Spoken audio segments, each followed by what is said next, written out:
cɛkɔrɔba ni musokɔrɔbaw sɛmɛ minnu bɛ n bolo kɔrɔ yan olu de y'a jira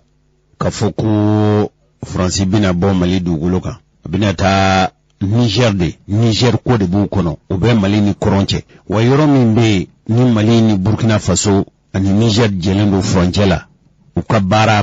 hali u ka surasi cɛ minnu b'an ka dugukolo kan bi n'o bɛ Gawo ni Ansongo ni ɲɔgɔn cɛ u b'o yɔrɔ de la Mali Burkina Faso ani Niger Faransi ka soldasi 2,500 min n'o tora Mali dugukolo kan n'o toli tun fɔra nka a fɔra n ye ka fɔ soldasi 5,000 de b'o yɔrɔ la Dawuda Bala Keita i ye ni kibaruya ninnu mɛn ko Faransi bɛna Mali dugukolo bila yala e y'a faamu cogo di maninkakɛ karamɔgɔ Jose an ka foli bɛ an lamɛnbaa bɛɛ lajɛlen ye i ye ɲininkali min kɛ ko Faransi bɛ taa ka bɔ Mali la ko sɛbɛnfura caman bɛ bolo kɔrɔ Mali dɔnnikɛlaw y'a sɛmɛntiya ko Faransi bɛna taa ka bɔ Mali la Faransi taara ka bɔ Mali la i ye ɲininka ko kuma in ko tiɲɛ dɔn wa ne bi jaabi ko kuma in lɛgɛsɛ dɔ wilibali dɔ tiɲɛ dɔn ko a bɛna Faransi bɛna taa cogo di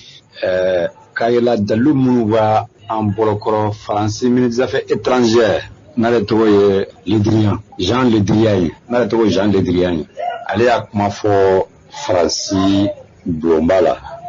n'o ye senna ye kunun ko Faransi a décidé k'a ka minɛnw ta ka bɔ Mali la mais u bɛna taa yɛlɛma Burkina ni Niger ni Tchad ani Mauritanie bɛɛ o ye dalu kelen ye dalu filanan Danuwaw n'olu ka contingent tun bɛ Takuba la n'an ko u ka ta ka bɔ an fɛ yan olu fana ka ministre min ɲɛsinnen u ka jamana wɛrɛ cɛ kuɲɛnabɔ ma o fana y'a fɔ u ka bulonba la ko Takuba bɛna taa ka bɔ Mali la ko kuma in bɛɛ bɛna pɛrɛpɛrɛlatigɛ arabadon février kalo tile 16 kuma in bɛna da kɛnɛ kan arabadon février kalo tile 16 san 2022 o hukumu kɔnɔna la Faransi yɛrɛ kɛlen ka farafina plebiya bolo jamana kuntigi wele Mohamed Bazoum n'ale ye Niger jamana kuntigi ye o sera Faransi faba la ka ban Tchad président n'o ye Idriss Déby denkɛ Mahamad o fana sera Faransi faba la ka ban Paris Mauritanie président Mohamed Ghazouani o fana sera Faransi faba la ka ban n'o ye Paris ye donc olu welelen don dantigɛli bɛna kɛ ninnu ɲɛna sini Faransi bɛna taa Barkhane bɛna taa ka bɔ Mali la pep wa ni Barkhane tɛ Takuba tɛ dɛ n'i y'a mɛn Takuba Barkhane de don Barkhane bɛna taa Jean-Louis Le Drian y'a jira ko Faransi Barkhane bɛna taa ka bɔ Mali la ko sabula ko olu bɛ baara kɛ hukumu kɔnɔna la ko o hukumu sabalen tɛ Mali la les conditions réunies pour y rester au Mali ne sont pas respectées nanzarakan na olu bɛ baara kɛ Mali la hukumu kɔnɔna la ko hukumu tɛ bilen ka da o kan k'olu bɛna taa ka bɔ Mali la Faransi ministre min ɲɛsinnen jamana tɛ kuɲɛnabɔ ma o y'a sɛmɛntiya Danuwaw ka ministre min ɲɛsinnen u ka jamana tɛ kuɲɛnabɔ ma o fana y'a sɛmɛntiya kuma in bɛna da kɛnɛ kan foroba kɛnɛ kan bɛɛ b'a mɛn i ka ɲininkali la n b'o de f'i ye ko kɔlɔlɔ min b'a kɔ kɔlɔlɔ jumɛn bɛ ni Faransi Barkhane taara ka bɔ ko kɔlɔlɔ jumɛn b'a kɔ ayiwa déjà an ka dugu caman cira Subanda Ogosagu Bunkesi ka taa fɔ Narafan ka na fɔ cɛmancɛ la joli caman bɔnna o sɔrɔdasi joli bɛ yen n'o tora kɛlɛ in na o sivili joli bɛ n'o tora kɛlɛ in na yala ni Faransi taara o ɲɔgɔnna mɔgɔ bɛna sa Mali la bilen wa ayi an t'a fɛ o ɲɔgɔn ka bilen jamana kodɔnnaw jamana moriw jamana tontigiw olu ye dugawu min don Mali ye saraka min bɔra Mali ye saraka in de jaabira saraka ninnu bɛɛ jaabira o la saraka ye Faransi bila pewu Barkhane bɛ taa ka bɔ Mali la ni min b'a kɔ don nataw la an bɛ n'o dɔn an bɛ yɔrɔ bibi in na ka da kan san 8 san 9 u b'an fɛ yan o ma jeli bɔ jɔ u ma mɔgɔ faga jɔ an ka jamana lakanabɛla tun bɛ kilali min dɔrɔn o jɛnsɛnna ka na fɔ jamana n'i y'a tila 180 o si t'an bolo donc nin bɛ kɛ waati min na an ka sɔrɔdasiw ye labɛn kɛ an ye kɛlɛkɛminɛn kuraw sɔrɔ an ye pankuru kuraw sɔrɔ an y'an bolo di Rusila ma an n'olu ka baara kɛ ɲɔgɔn bolo ne hakili la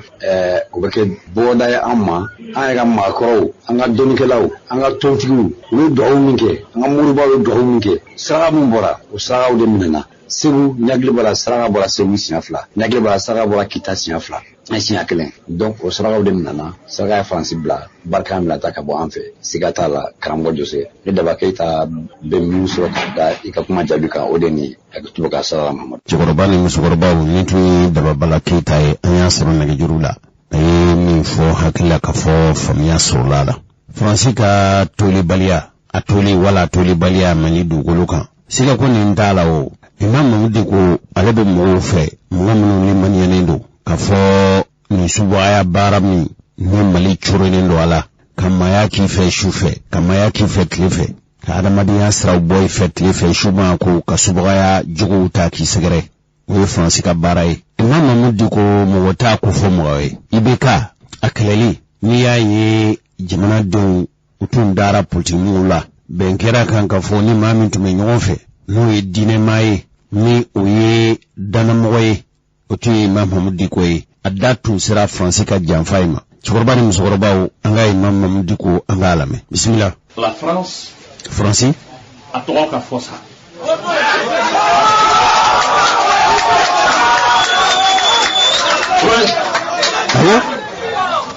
awo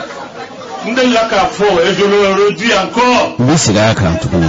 Je n'ai pas la myopie politique pour ignorer. Alete politique chukuba fiinto e ko yale fiininte politique kuma fo ani politique kenesi ula alete fiinto e fiu nete fiinto e. Les relations historiques korolen ko jamu no ye korolen ko ni ubi fo do fo keba fe no be stratégique qui lie le Mali à la France. Mimbe Mali ni France kalanyona. Non. Aïe. On ne peut pas l'ignorer. Mwoti se kafoke ito kalama. Koke ina fo uti umake. Aïe. Aïe. On ne peut pas l'ignorer. Mwoti se kake ina fo umake. On ne peut pas être responsable et ignorer ça. Iti se kake kodonae kafoke ito kalama fiu. Non. Aïe. Pour que je communique avec le monde extérieur, je me de la France qui est à moi. Français doit de Bénin Digola. Notre France du aïe. Mais que les Français aussi nous respectent. Faut Français ils doivent nous respecter. Ils doivent nous respecter. On leur doit du respect. Mais ils doivent aussi nous respecter. Pourquoi est-ce que la France peut s'ingérer même dans la France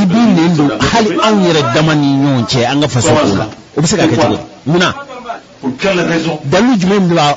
Pourquoi? Non. Aïe. Pourquoi?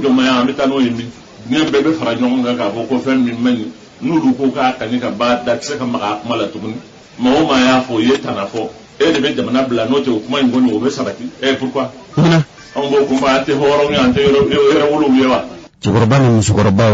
Mahmoud Dicko felade obado ka fo kosana koni atibe Mauritanie anale machama fora usratigela ani Imam Muhammad Traoré Arafa yobaro sigike tuni amebo kumpana atale ayemunde fo sabu kuma uchaya lendo ante Imam Mahmoud Dicko andani Imam Arafa ka baro sigi anda alame ambe kenemi kan kuna foni di Canada bilasrali Canada wala li Canada ka sababu ke mami ba ambulu koroni watla ya ka karamoy ana nga almami nga nyamo ba Sheikh Mahmoud Dicko au chama ye kuna foni umme siraw chama kan radio télévision réseaux sociaux ka ye ko Sheikh Mahmoud Dicko ka tara Mauritanie kuma kala ko te ko men dan menti lay amba kalama Sheikh Mahmoud Dicko bora Bamako ya tenendo mi bana février kalo kile wolon flama ka nyeshi Mauritanie faba mano Nouakchott sigi ninkela do ngelen yona parce que segna sibri fajiri wakati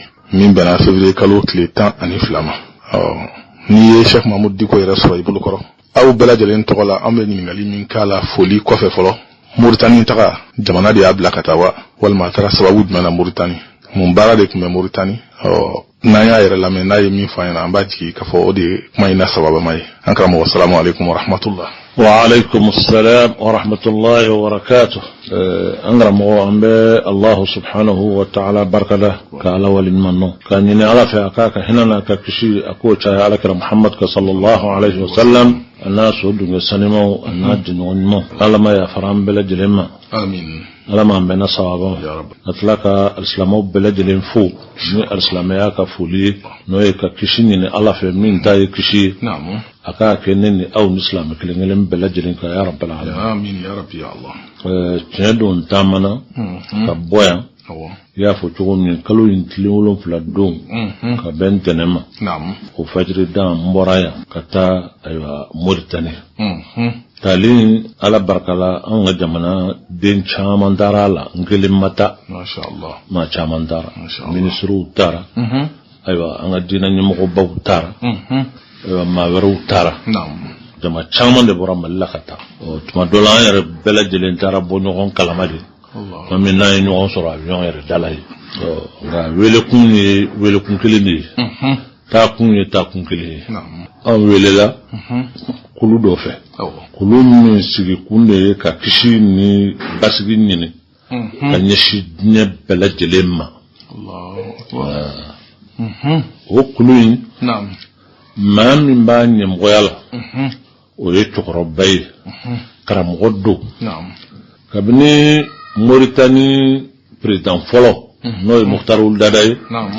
o wati la adilla ka ke ministre kalango ni loni ko ministre adilla ka ko yi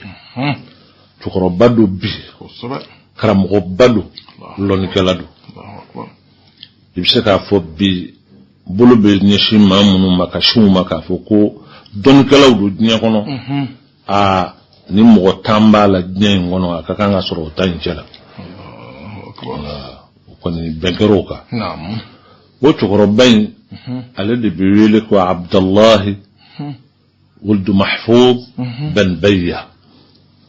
سامو با ويلي عبد الله بن بية نعم كلام غلادو كرام غدو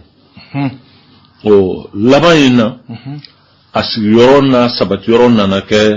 ابو ظبي ابو ظبي دي asabatilimbi abe kumi yen seben bakun yen yere jamana o mufti badi alepi o ka jamana kalango no ye dina yere fese na nyiningali ko na donse na bose fe no be dina de kunga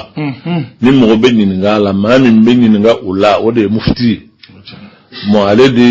al mufti shar'i Dubai no Abu Dhabi bi o nyemoya babulu kulu min ne ufo o kulu mbana nyemoya babulu o ye muntada ye min babulu le sel min la kunne lafiya ka ke nya sigi baw belajele ni nyonche ka sura awte dina kelena ka sura awte shiya keleni ka sura awte kuma kelenfo nga jelembe ko do konna be hadamadin hadamadin dum belajelen ye kilin wa hadamadin do belajelen fana jelembe bunye kilina ala ye mindi hadamadin ma wala qad karramna bani adam Allahu akbar ala ko ko anye dangani ayrela anye hadamadin bunye ko bunye be hadamadin be ka akara to penye hadamadin o bunye bi ka ini fento te kile nesigi bab belajelen ni hadamadin te kile ala de yo ka adamade ma obuni ngoso ma obu se ka sigi nga ke lafiya kono an hakli sigi kono tugum na dine kono ale ka kulu imbe o de bara inka ka ke dina un nyonche shia un nyonche kabila un nyonche aka famu obu se ka ke kelun denga be kono ga famu ka fo sigoro wore tanna ni dugulu inte non sigilembe o koro ya ni sigi nyondi ambe sigi lembe yoro kelinde la o sigi nyoa minala yo kan nyonje o ba wajibi anga hakli so anga se ka sigi lafiya ni hakli sigi la ma min bo bara nyama nya kono bi islam ya ere tola o ye ale karamo kene abedir kam wele sigi yoro la andara akasiki chamano do kera Morocco tarola do kera Abu Dhabi tarola do kera aywa Mauritanie re ka kon tarola ni ndai welila inshallah chere la wa sonere tama kunka gele madoni Allahu akbar menyin kan sinzuma ya nga yakan nga kekenaka ndara inshallah o magaro fana tara betara ikata chukula nga ambetara ta kunkelinde ya fu chukumi fangama ne blakata ay inshallah fangama ne blakata chinera o ne ko ni ulude hwele ndara nga inshallah alhamdulillah anga jamana den chaman dara mashallah o be wele lufe wele tugo dola nga ambe kon dara nyon kumbe abbe fana yo kokeli mashallah andara nyon kumbe sa anya sur afrique bebe jamana kelente afrique kono mi mo ma wele akana Allahu akbar be wele don kala be yoro anga jamana nuna abbe do wele lay mashallah be de tara nyon fara nyon kay ma wele la ka bo continent bela ma bora amerique ma bora france ma bora angleterre ma bora fambe la jeli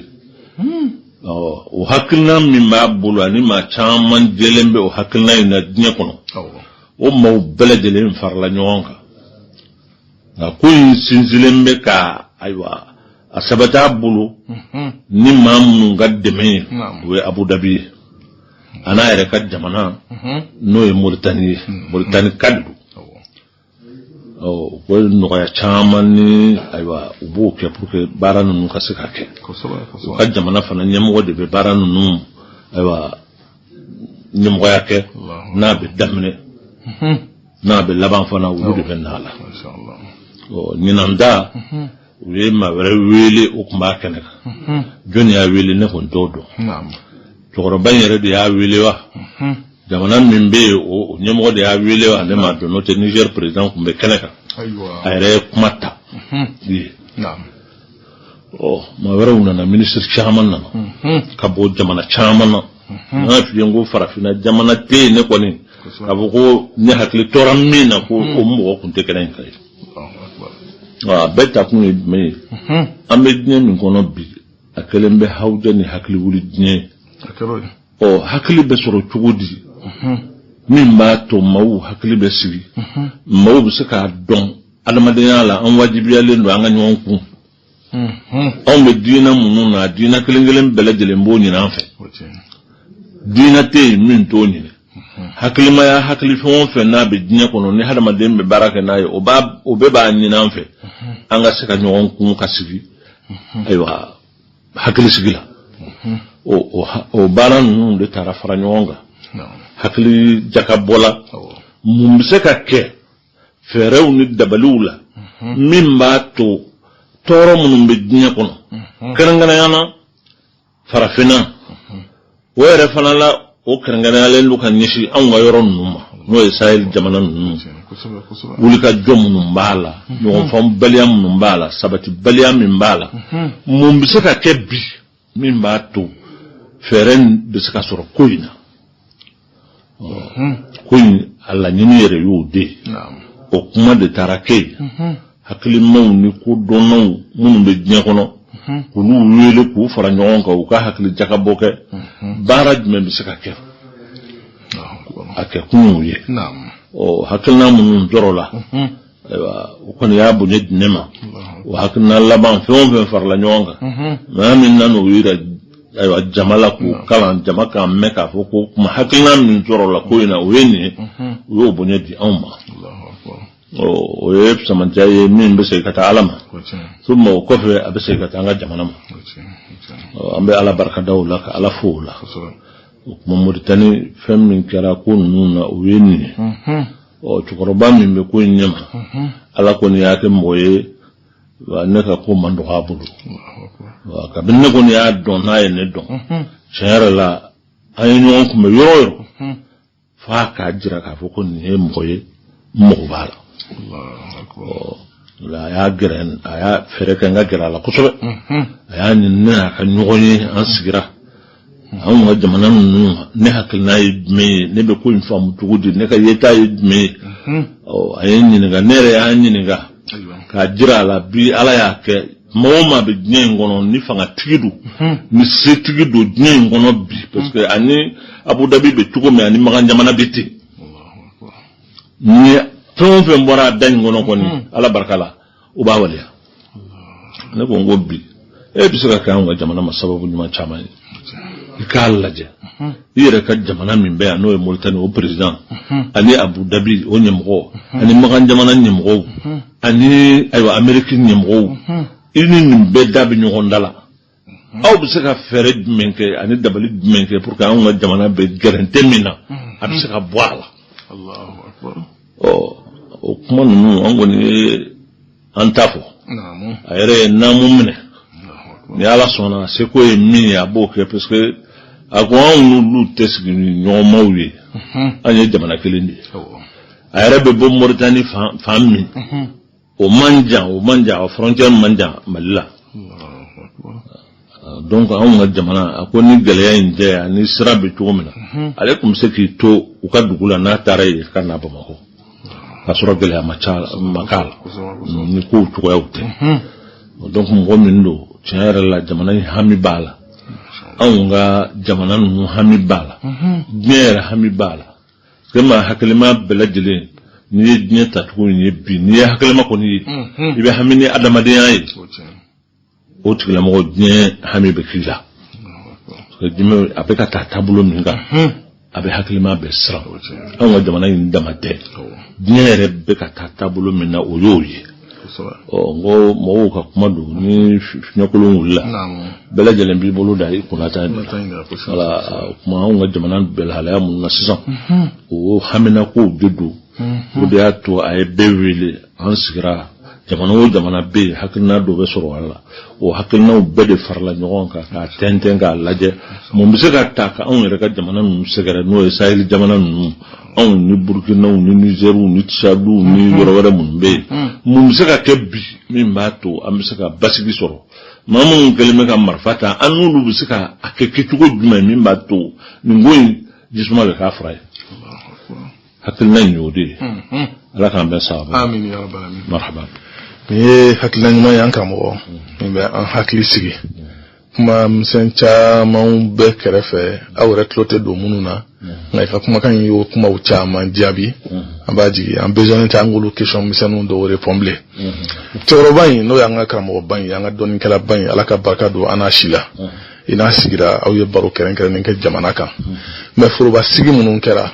yala kuma tun bɛ e bolo o kɛnɛ kan yala i ye minnu fɔ ye o n'a sɔrɔ kuma tun b'i bolo ye yala i da sera mun ni mun ma o kɛnɛ ninnu kan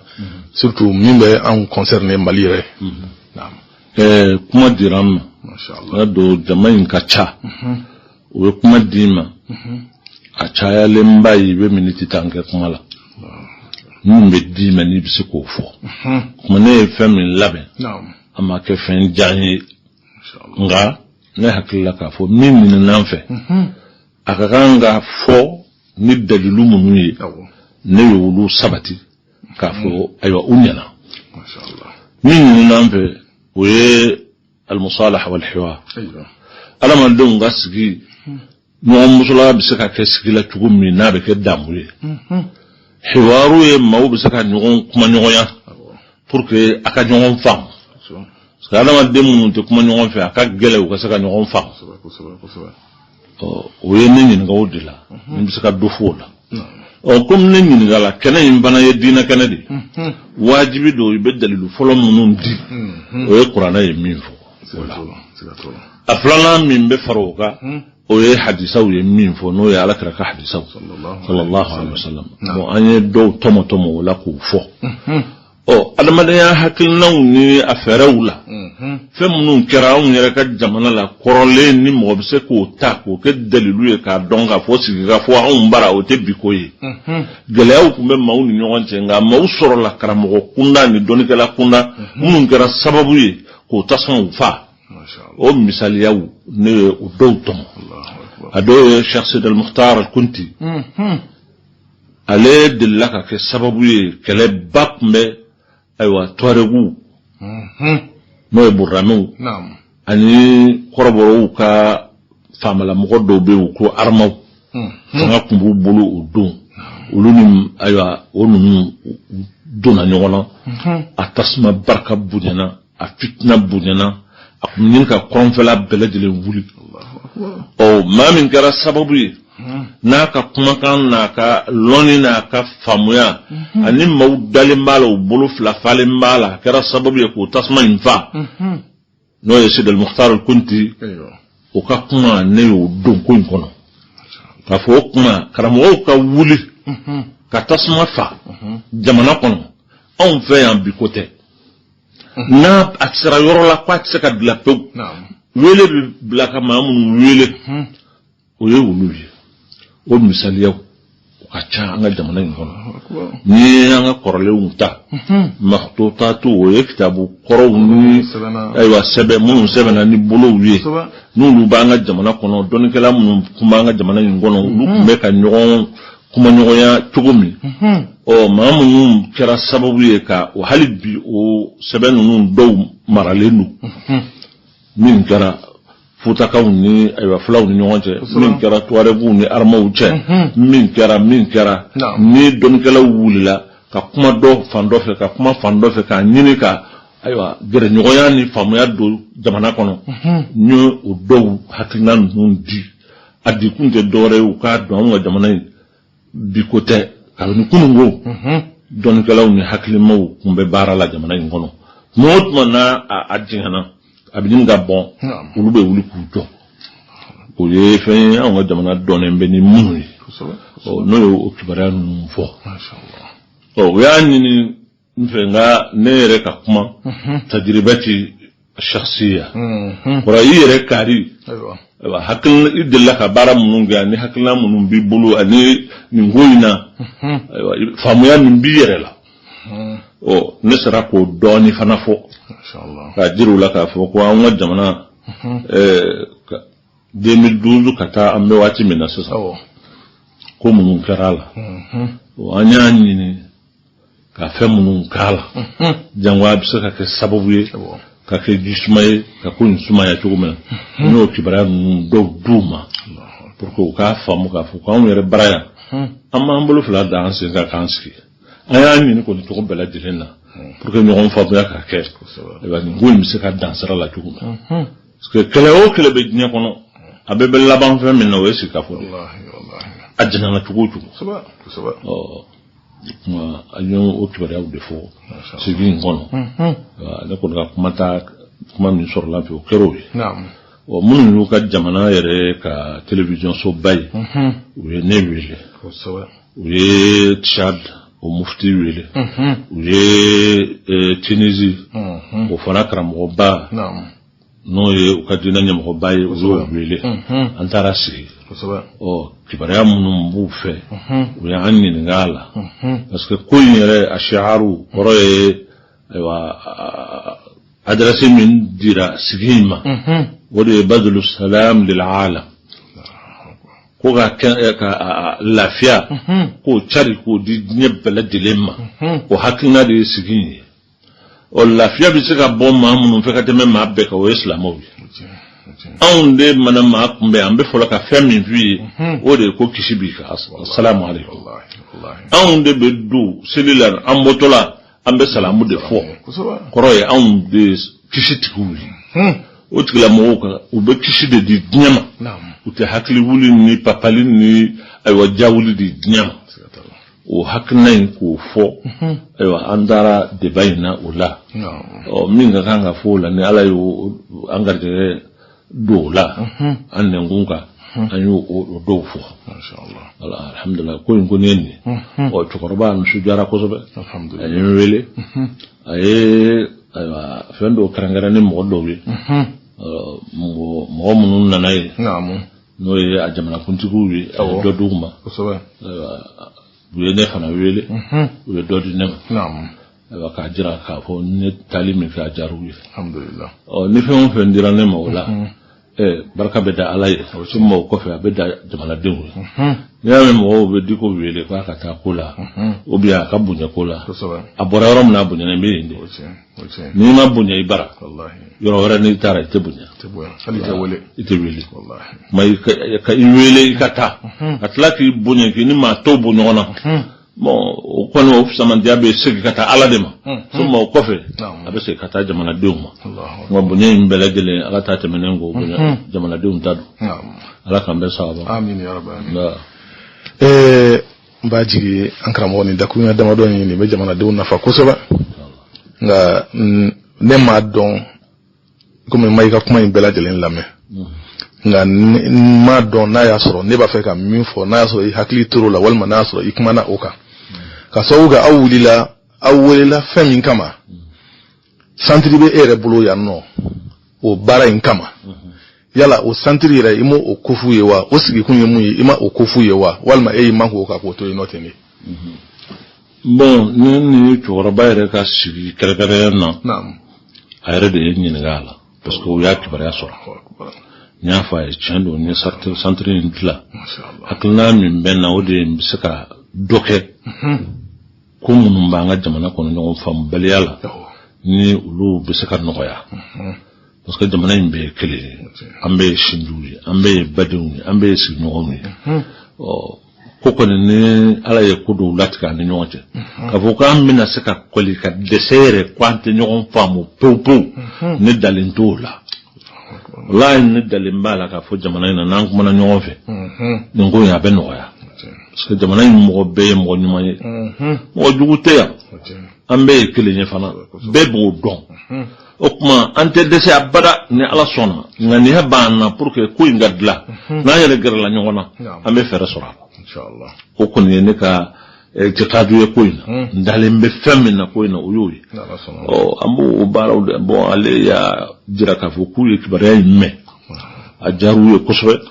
o kuma u bɛna lajɛ kɔfɛ ne n'olu bɛ se ka ayiwa an bolo don ɲɔgɔn bolo ka nin baara ninnu sinsin cogo min na ni ala sɔnna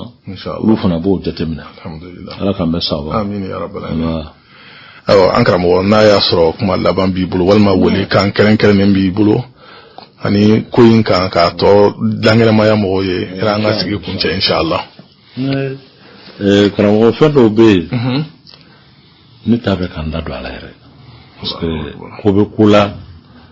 i k'i da don a la o yɛrɛ ye a damana ko wɛrɛ ye parce que jamanadenw o bonya bɛ yɔrɔ ni ala ye bonya ni kanu don i ni maaw cɛ i k'i jija fɛn o fɛn bɛ kɛ sababu ye k'o tiɲɛ kana sɔn o ka kɛ mɔgɔw ye n wele sɔgɔmada in na u ye kuma caman fɔ ɲɛna k'a fɔra tan ni dɔ ye ɲɔgɔn kunbɛn u y'a kɛ tan u y'a don tan nin dir'i ma i ka na i ka jamana kɛ tan i ka jamana don tan ne ma kuma ne yɛrɛ la n ko bon ko nin kɔni an bɛ dugawu de kɛ ala ka hakili ɲuman di bɛɛ ma amin ne bɔra yan ne ni e de taara an taara ma an seginna yan ne y'a mɛn mɔgɔw da ko miliyari 7 k'o dira ne ma ne ko n ko miliyari 7 n'o dira ne ma ne bɛ se k'o don kɛsu la ka yaala n'o ye ka na wa o tɛ se ka kɛ n'a bɛ na o kuma a bɛ na bankiw de la a bɛ se ka na o bankiw la ko an jamana faamaw t'o kalama wa kuma dɔw bɛ kuma la i b'a dɔn dɔrɔn k'a fɔ a tigilamɔgɔw b'a fɛ ka jamanadenw kunna tiɲɛ ka ɲɛsin mɔgɔw ma parce que fɛn kelen min n'olu yɛrɛ fɛ u bɛ se k'i mankutu tiɲɛ n'a ye o ye wariko in de n'u y'o fɔ mɔgɔw ye mɔgɔ si tɛ hakili sɔrɔ n sigilen bɛ yan ko n bɛna fɛn dɔ kɛ waati dɔ la yan u balila o sɔgɔma ka fɛn dɔ bɔ ko ayi ko ne ni faransi ambassadeur fana ye ɲɔgɔn ye k'u ye wari di k'u ye nin di a kun fɔra k'a fɔ ko mɔgɔw ka mabɔ n na parce que faransi tɛ ne fɛ ni ma ko mɔgɔw gɛrɛ n na ko faransi b'i kɛlɛ o dugusɛjɛ tuguni aw tilala k'a fɔ ko o faransi kelen k'o de ye wari di ne ma i b'a dɔn k'a fɔ ko tiɲɛ yɛrɛ la mɔgɔw kɔni bɛ yen minnu b'a fɛ ka mankutu tiɲɛ dɔrɔn de kɛ bon et puis u bɛ jɔ an ka jamanadenw hakili la ka kuma dɔw fɔ k'a don mɔgɔw kuma parce que olu fɛ n'u ye wariko kɔni fɔ dɔrɔn a banna bɛɛ bɛ hawuja mɔgɔw t'a ɲini k'a faamu tuguni ko ne y'a mɛn sɔgɔmada in na dɔ ye ne ɲininka a la k'a fɔra ko k'i taara Moritani i ni jamana dɔw kuntigi ye ɲɔgɔn ye k'u ye miliyari joli d'i ma k'i ka na k'a kɛ ka ayiwa fɛn dɔ kɛ Mali la ka na maliyɛnw kɛlɛ n'a ye bon ko ninnu tɛ sɛbɛ kow ye jamana la bi an ka kan ka don ko wɛrɛ la min tɛ nin ye an kan ka dɔn bi jamana selen bɛ hakɛ min na ɲɔgɔn buruja ni ɲɔgɔn lagosi ni k'a ɲini ka ɲɔgɔn coro o tɛ jamana in dilan ne ye kuma min fɔ kabini kunun ko o de don ni maaw b'a fɛ ko in ka dilan u k'a to mɔgɔw ka sigi u ka ɲɔgɔn faamu wa an ka ɲɔgɔn faamu tiɲɛ kan ni an y'an dogo ɲɔgɔn na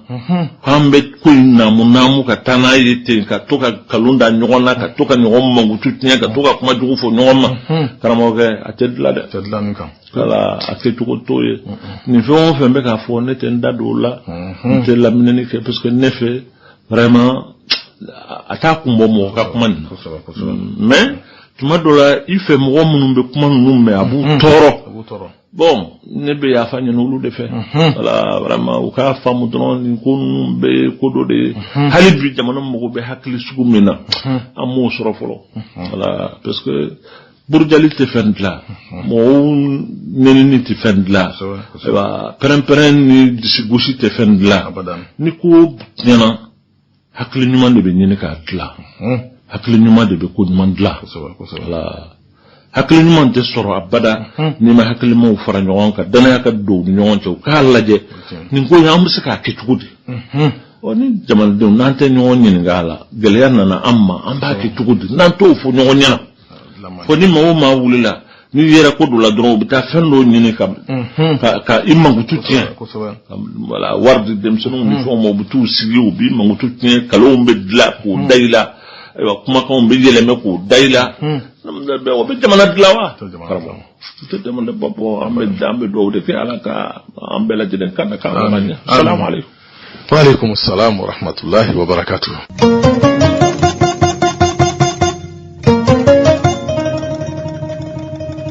Jamana ga danaya jamana dem ka da fasola jamana marabau obara bisikan no ya bulu chugomi fu ka kishi wira ka fo chugola wali ukemeka wali buluda we fanga mun ko ko bara e fanga jashili o mola mun faratira ka farati ko fo o mola isaka o jimbeola o isaka o jim nye kuma do me ka fo kwa tumba fe kata jimana kokan ko asele pangulun jigin zola ko anga male finintigi munumbe ko mason aka pangulun ta yala sigi kuma ni yake sawa te sawa hakila ka fo rasjal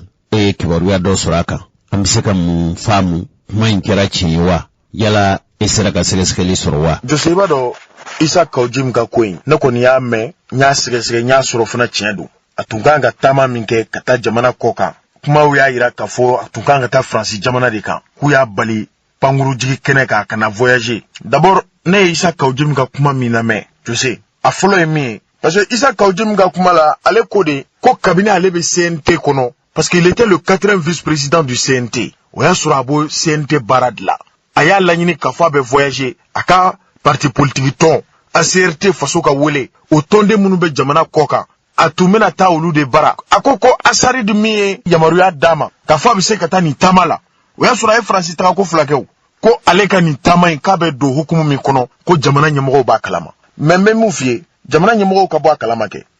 isa ka ojimbe autorisation ni domina engwe asoro CNT mo de du mais ete CNT mo yi e bina ta tamamina seben ka fe nga odla net se ka fe fo de mo munu nya balika voyager oluma kuma est-ce que isa ka ojimni seben min tara aéroport la CNT papier de tuntewa edu ite du min kono no du de papier yeri bolo o sueni de mese ko bisigidi ntunte o dalu tembolo nga ngonbe mindo isa kaujim ka kumaina ale fana abe komi atunya lanyini ka tama minke o tamain fusirla kabina be CNT la ni kabina lebe CNT la no tamain bolo dara e bora CNT la nana kibo tamain ke ni fama u bana ko kanga nyini ndew la isa kaujim uya nyini nga kuna fundi sola kwa ka nyefolike amasonga nyefolike de akoni dama kashi de ke kumia tu ya bali autorité ma communiquer ale refuna banendo ka communiquer odla ala de beni ko tiedo donc anga boni ko nun kono priorité mimbe ay dunga fadi jamana doma priorité mimbe ay lakana sabati priorité mimbe ay baradi jamana doma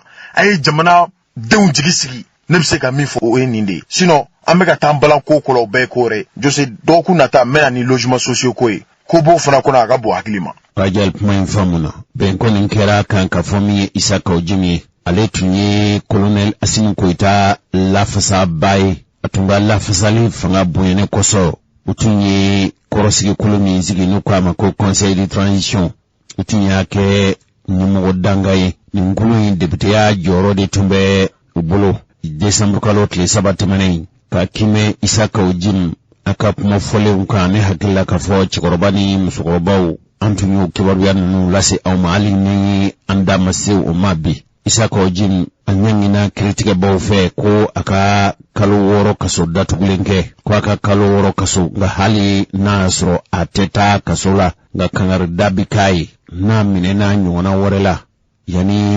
na kera nyangi fenyi kalo woro folai anoke kasola na kera nyangi fenyi ona fara aka kasola donka tufara kafo tunga wake mesara ko sabu ayi dankare jamana fangala abafika danaya chi ka jamana la gushi kan ne kuma jugu ta ka jamana marabaw segere bololo sanfe nga fuka fawe ka fo atunyi wati ninke kasola yala munde tundo na hakila ka fantu nyefoli kawe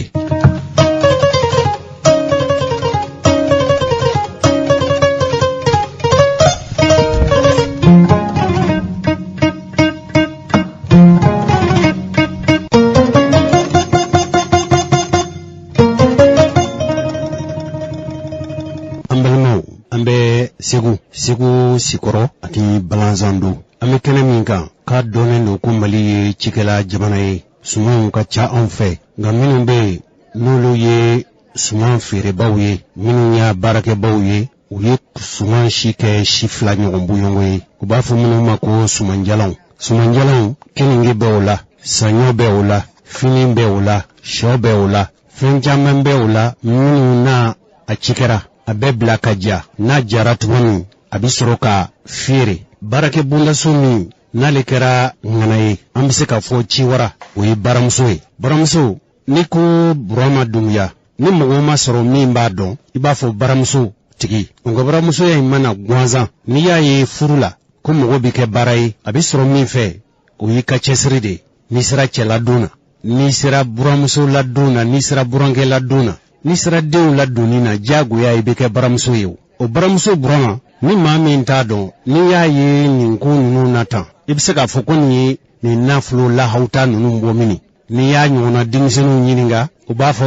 je parle moyen comment je peux faire comme il a fait o de la u tun kan ka taama k'a sɛgɛrɛ k'a ɲininka hadamaden je parle moyen a kɛra i n'a fɔ bɛɛ sirilen don wari de la ni mɔgɔ min ma wari sɔrɔ e tɛ se ka wari baara ka sɔrɔ n'i ka sɔrɔ fɔlɔ kɛra wari ye dɛ fɛn min n'i ma farati wari in bi tiɲɛ i bolo moyen n'a bɛ fɔ tubabukan na mun ye moyen n'i ye burama lahalaya lajɛ moyen fɔlɔ o ye kɛnɛya de cɛden i ka kɛnɛya i ni na n'i kɛnɛyara i ni na i ka dusu ta wa dusu in fana tiɲɛni dusu tɛ dɛ n'i ko sisan karisa ye mɔgɔ dusuma ye a bɛ mɔgɔw ɲɛna ko ni min bɛ se siɲɛ ta de la wala min dusu ka bon n'a donna fɛn o fɛn na a b'o kɛ dusu ye o tɛ dusu ye dɛ ne kan bɛ dusu min ma o ye baara dusu de ye baara dusu maaw n'a fɔ josi o fana tɛ ɲa tiɲɛ don n'i ka kɛnɛ n'i ye baara dusu ta i ka kodɔn dɔnniya i ka dɔnniya ɲini burama dunja baramuso burama an b'a fɔ min ma bi ko moyen ni moyen saba de kɛra a ka baara in bɛɛ sababu ye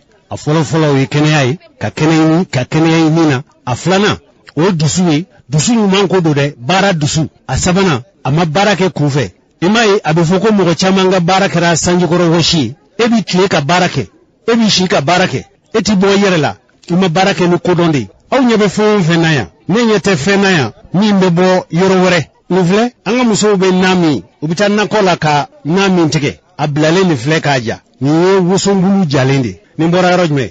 fɛn min bɔra yɔrɔ jumɛn fo n'a kɛra mana ye hali o mana yɛrɛ o kɛsunu bɛ dilan a yɛrɛ fɛ yan n tɛna se k'an da don a bɛɛ la n'o tɛ n'i bɛ fɛn o fɛn i ɲɛ bɛ fɛn o fɛn na yan nin bɛɛ y'an ka sumaba yɛlɛmanenw de ye kaba filɛ nin ye kaba baara tun ka gɛlɛn an ka mɔgɔw bolo n'i ye kaba san ka taa n'a ye so gɔdɔmuso n'a fɔ n b'a susu mini n b'a fɔlɔ yɔrɔ jumɛn n'i ko i b'o donni ka taa mansin na o taliba fɔlɔ o bɛ tile gwa i la a ye minɛnw ɲini minnu bɛ kaba folo fololi dama tɛ dɛ k'a lasaniya fɔlɔ kaba n'a kolo de bɛ na o kolo ninnu a bɛ wɔrɔ a wɔrɔlen kɔfɛ a bɛ lasaniya a saniyalen kɔfɛ a bɛ folo n'a folola a b'a ci n'a cira a bɛ ɲɛɲɛ bɔ a bɛ mugu bɔ min bɛ kɛ surafana ye i bɛ se k'o san a fitinin maa kelen dumuni maa fila dumuni cɛ duuru dumuni a bɛ mana kɔnɔ a saniyalen don a labɛnnen don koli wɛrɛ t'i ma yɔrɔ ɲɔmugu kɔni mɔgɔ tɛ o ko n'i y'o ko ani min bɔr'o la i n'o ye burama ka baaraw bɛ taa ne a kɛra sabu ye a ye nin baarakɛ yɔrɔw dayɛlɛ denmisɛnw aw minnu sigilen don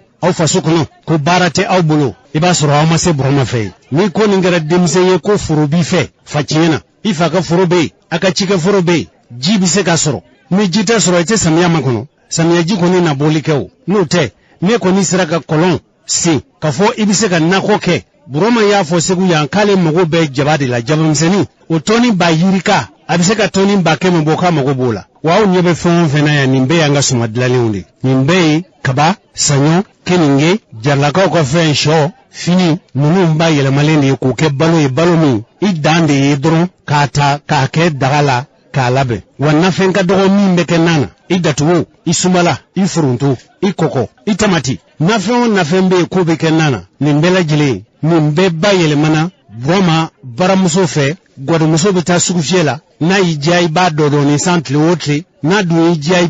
b'a kalo kelen san kɛ i bɛ taa bila so o tuma denmisɛnw yan'aw k'a fɔ a bɛ bɔ ka taa diɲɛ yaala Burama kɛn bɛ ka maa dɔw sigi o fana ye denmisɛnw ye u ka baara de ye jumɛn ye n'a y'a sɔrɔ dugukolo b'e fɛ n'a y'a sɔrɔ i cikɛla ye kɔrɔ ye kɔni o ka nɔgɔn san kuru kara i bɛ se ka min bɔ a haju bɛ suma minnu na e kɔni b'a ci kɛ n'i y'a ci kɛ n'i nana ale b'a san ka sɔrɔ hali i m'a ci kɛ fɔlɔ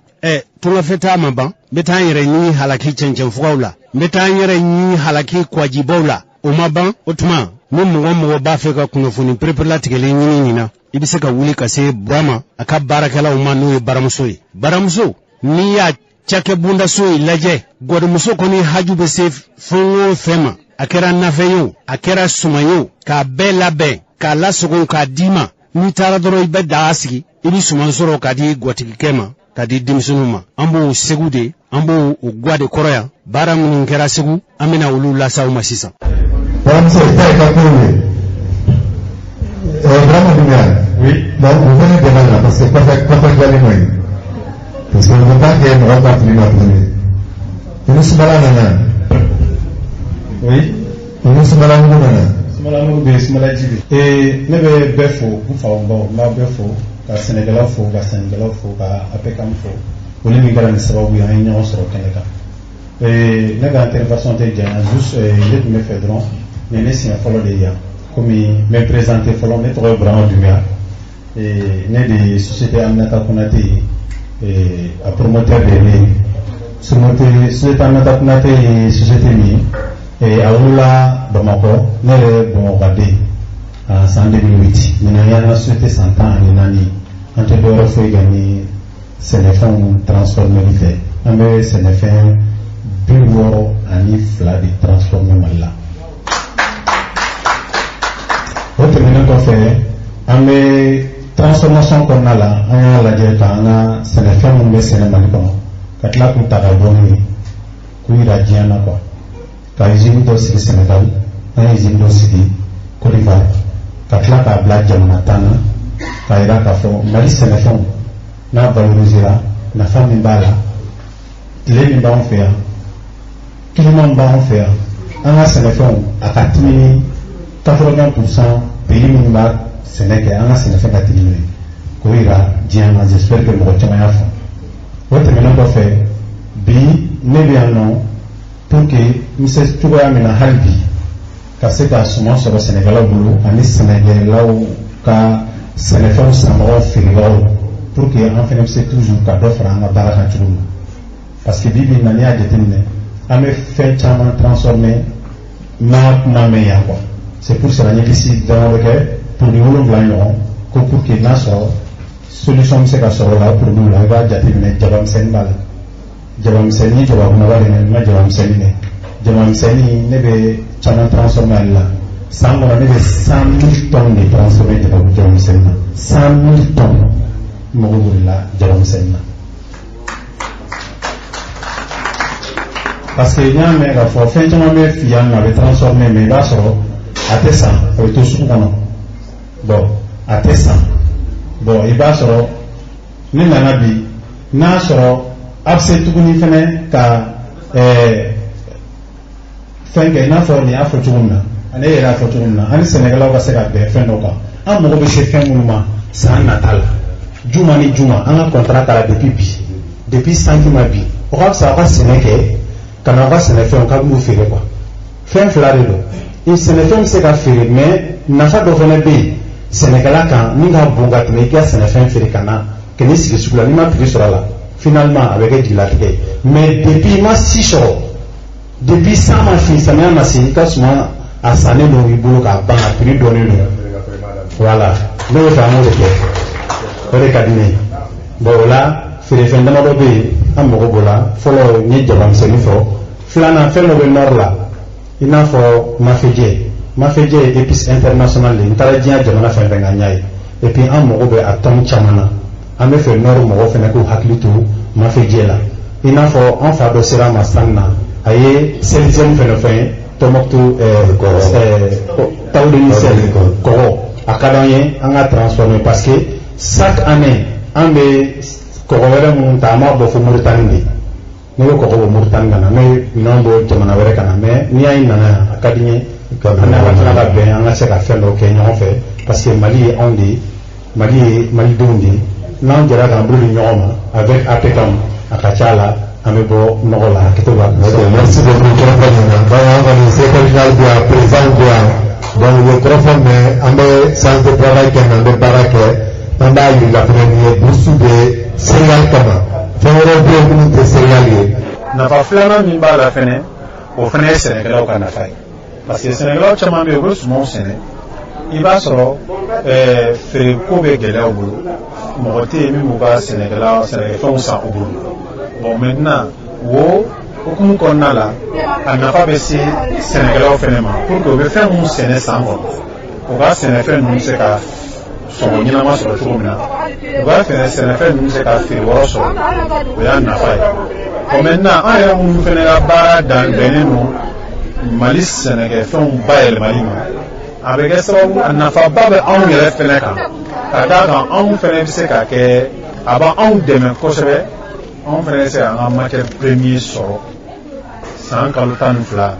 ka se ka usine na tourner maliyɛn dɔw minnu bɛ baara kɛ usine na o kana taa chômage la cogo min na ka se ka usine na tourner population ka besoin ye min ye nafɛnw na ani dumunifɛnw bayɛlɛmali la o bɛ se cogo min na k'o sɔrɔ k'a sɔrɔ a ma kɛ ni a ka bɔ jamana wɛrɛ ka na di maliyɛnw ma yan o y'a nafa ye anw yɛrɛ fɛnɛ kan bon hukumu kɔnɔna la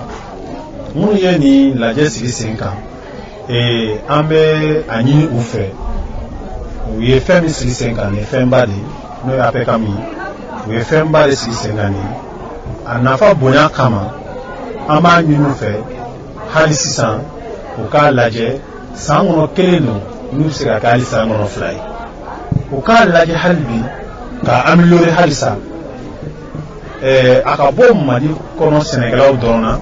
ka se ka kɛ sous région fɛnɛ sɛnɛkɛlaw bɛɛ lajɛlen parce que Afrique bɛɛ ye kelen de ye n'i ko Sénégal n'i ko Mali i b'a fɔ ko Sénégal n'i ko Mali i b'a fɔ Burkina n'i ko Mali i b'a fɔ ko Côte d'Ivoire an bɛɛ ye fɛnba kelen de n'o ye Sudan ye ni tubabuw nana o fara ka bɔ ɲɔgɔn na ne ka laɲini ye min ye hali bi u ka se k'u cɛsiri ka nin baara nin ka se ka kɛ ko ye ko min bɛ se ka Afrique bɛɛ lamini maliyɛnw bɛ se ka tɔgɔ fɔ cogo min na Mali kɔnɔ a ka se ka kɛ fɛn ye fɛnɛ fɛn min bɛ se ka kɛ sababu ye ka jamana ni drapeau tɔw kɔrɔta exemple min bɛ yen bi ne Mali bɛ k'a yira farafinna na an ka sɛnɛkɛlaw ni an ka sɛnɛkɛsobaw fɛnɛ ka kɛ exemple fɛnɛ ye ka se k'a yira Afrique la k'a fɔ Africain bɔ nɔgɔla ye fɛn min ye o ye an ka sɛnɛkɛlaw an ka se k'an ka sɛnɛfɛnw valoriser an ka bayɛlɛmalikɛlaw fɛnɛ ka se ka an ka sɛnɛkɛfɛnw ta k'u bayɛlɛma voilà hukumu kɔnɔna la a nafa bonya kama an ka laɲini ye min ye organisateurs fɛ o de ye nin ye quoi. kuma laban min b'i bolo k'a lase jama bɛɛ lajɛlen kuma laban min bɛ ne bolo k'a lase bourse céréales mɔgɔw bɛɛ lajɛlen minnu bɛ kɛnɛ nin kan yan ani minnu yɛrɛ fɛnɛ bɛ ka kɛnɛ nin suit nationalement ani internationalement minnu ye maliyɛnw ye Mali yɛrɛ kɔnɔ ani Mali kɔ kan ne ka kumakan laban tɛ dɔwɛrɛ ye o de ye so dɔn yiri dɔn an yɛrɛ jamanadenw an yɛrɛ dama an k'an yɛrɛ dɔn o de bɛ jamana bɔ nɔgɔ la an k'an ka sɛnɛfɛnw dɔn parce que hadamaden yɛrɛ dɔn tɛ dɔgɔyama ye n'i y'a dɔn i ye maliyɛn ye o ye kelen k'i yɛrɛ dɔn i ye min ye n'i y'a dɔn k'i ye farafin o ye kelen k'i yɛrɛ dɔn i ye min ye i ka sɛnɛfɛnw fɛnɛ n'i y'o dɔn an nana kɛnɛ nin kan yan fɛn caman bɛ yan an tun t'a dɔn malo se ka yɛlɛma ka kɛ fɛn caman ye an y'a ye an t'a dɔn ɲɔ se ka yɛlɛma ka kɛ min an y'a ye an ye fɛn caman ye yan bon nin de ye an k'an yɛrɛ ka sɛnɛfɛnw dɔn ka se k'an ka jamana dɔn o la n'o kɛra sisan i b'a ye o de ɲɔgɔn tɛ fɛn bɛɛ dɔnniya la o hukumu kɔnɔna la an k'a ɲini filanan min fɛnɛ bɛ yen min bɛ lase maliyɛnw ma min ka kumakan laban ni ka welewelekan ye o ye consommer maliyɛn ye consommer maliyɛn de fɛnɛ bɛ kɛ sababu ye ka nin ko tɔ bɛɛ sinsin maliyɛnw k'u jija an yɛrɛ ka sɛnɛfɛnw bayɛlɛmali o kɛ valeur don a la ka se k'a consommer o de bɛ se ka kɛ sababu ye fɛnɛ denmisɛnnin minnu bɛ yen n'u bɛ ka siran sɛnɛ ɲɛ a b'u su k'u bila sɛnɛ na o de fɛnɛ bɛ kɛ sababu ye fɛnɛ denmisɛnnin minnu bɛ ka siran ka bayɛlɛmali kɛyɔrɔ dayɛlɛ ka bayɛlɛmali kɛ a bɛ kɛ sababu ye k'olu bila u ka se ka sɛnɛfɛn ninnu bayɛlɛma o la n'o kɛra sababu ye n'o min kɛra sisan o de fɛnɛ bɛ kɛ sababu ye sisan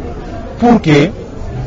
chômage min bɛ jamana nin kɔnɔ a chômage bɛ ban ni chômage banni sira n'an y'o ta don o don an b'a ye denmisɛnninw bɛ taa min kɛ damada la ni dama bɛ kari ka bin u kan n'u bɛ to a la yen n'u kɔ bɛ kari u senw bɛ kari i b'a ye dɔ bɛ bɔ o la.